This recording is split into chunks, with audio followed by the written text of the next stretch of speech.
let's talk about the application process. We're talking about the scholarship application process. Now, the first thing I suggest you do, like I said before, you might not want to do all these things I'm talking about, but I said if you do a little bit of them, but if you do a whole lot of them, you will get the dollars. I guarantee you that. What I created, well, I really didn't create it, about 20 some years ago, one of our graduates created a form that I adopted and used it all these years, and the parents love it, and the youth love it. Because what it is, it talks about extracurricular activities that you've done since ninth grade, 9th, 10th, 11th, and your 12th grade years.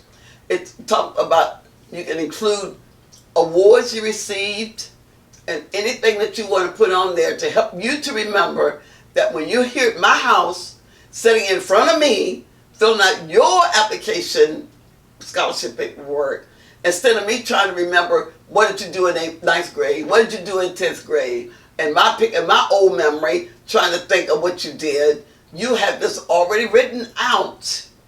And I guarantee, I'm telling you young people, I guarantee you this will save you a whole lot of time, a whole lot of headaches, and we will have two parents or more that will share with you later in this video to let you know this really does work.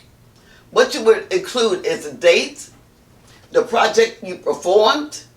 You can put the amount of hours if you want in another column, the number of hours that you did, and then you will put down exactly what you did. Like, ask kids what they did. They boxed up items to send to the young people in Ukraine.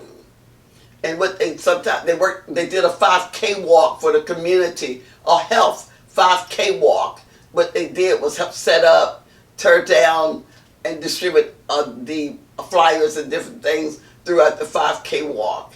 And all kinds of things you can add. You can add that you were the leader of the band, that you serve as president of your sports club. And always, always, young people, I'm going to jump right into this.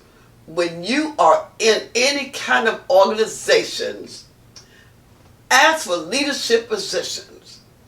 Not just to say that I'm a member of the team, but I am the secretary, I'm the president, I'm the vice president, I'm the leader of 4 or 5 other young people. Always, always, always, this is very important, these kinds of things will get you the dollars. Ask for to be in leadership positions, but make sure when you're in leadership positions that you are a good leader. And the best thing a good leader can do is to know how to be a good follower first. Make sure. But if you create this form, I'm telling you, it will save you and your parents a whole lot of headaches when you get to be a 12th grade senior and when you're filling out your forms for your applications for scholarships. I'm trying to get you out of that basement or out of your bedroom before you get 80 years old. So try some of these things, okay? Now, let's go on with the scholarship process. The first thing you want to make sure is your name spelled right. You will be surprised of the young people who misspell their own names on their scholarship. It's very important to be accurate, and after you start, even as you go along, have at least 1 or 2 people to look over your data.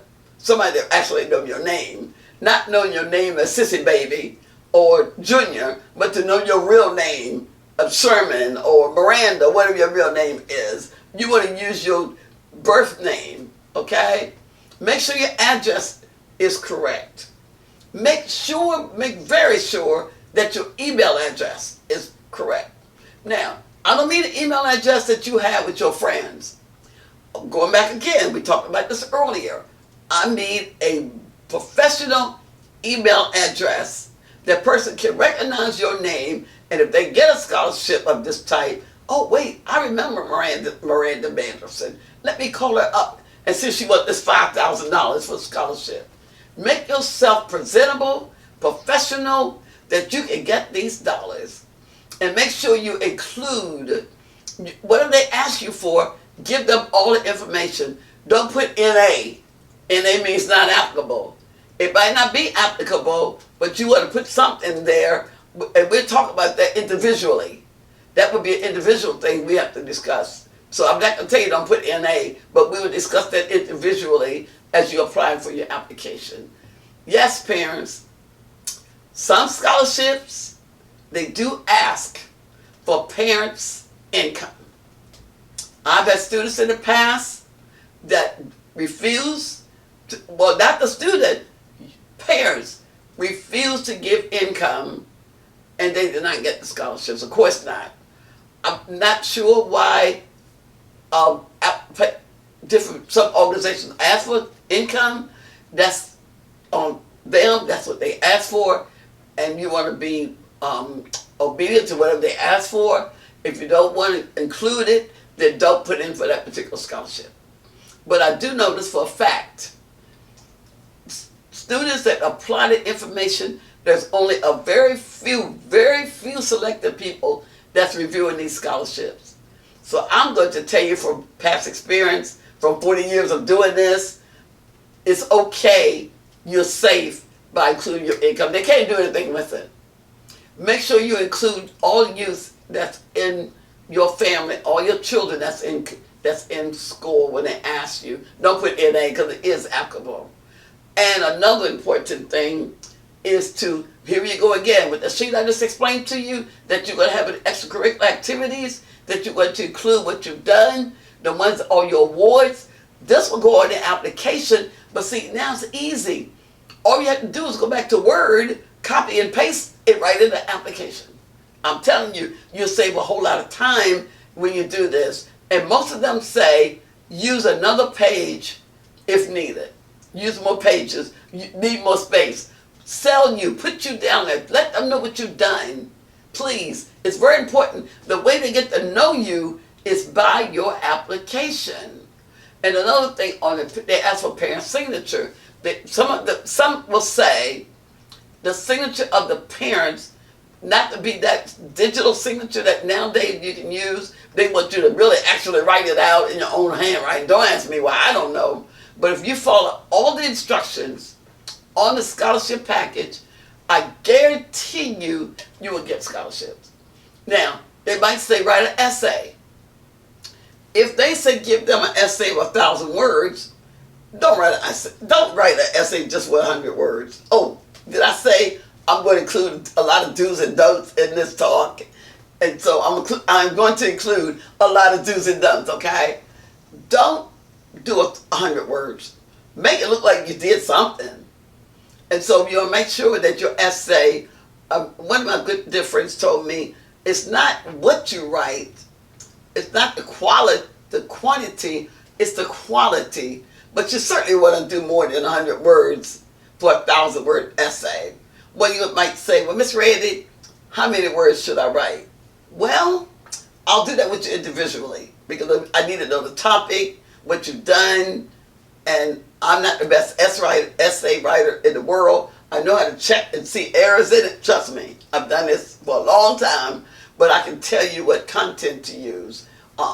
One of the words you want to use is passion. What do you have passion for? If you write an essay on, what do you have passion for? And I can tell you right now, some of the essay topics that they will ask you for is your personal goals, why you think you should be the one to receive the scholarship. You can't say, well, I need money to go to college, okay? No, that ain't gonna work. You need to say why. We'll work with you on that. Don't worry, we'll work with you on that. Another one will say, who's the most important person you admire? These are normal scholarship topics, essay topics, I should say. And we have a lot of free, did I say free? Somebody say free. Free. Essay workshops all the way through the year. Anybody can join us and you'll learn a whole lot of other things about how to write an essay. If it says give them the scholarship application will say give us 3 references or 3 letters of recommendation, I should say. Well, you don't want to go to get 3 people from your community because they listed they want one from the school perhaps. They might want another one from your church if you go to church or somebody in your community. But whatever they ask you for, give it to them. Make sure you follow the instructions. Some of them have checklists. don't have a checklist for you to include everything in your package, create your own checklist before you get started. Review everything that's being asked and create your own checklist. Now, you're ready to complete your college application. Have fun.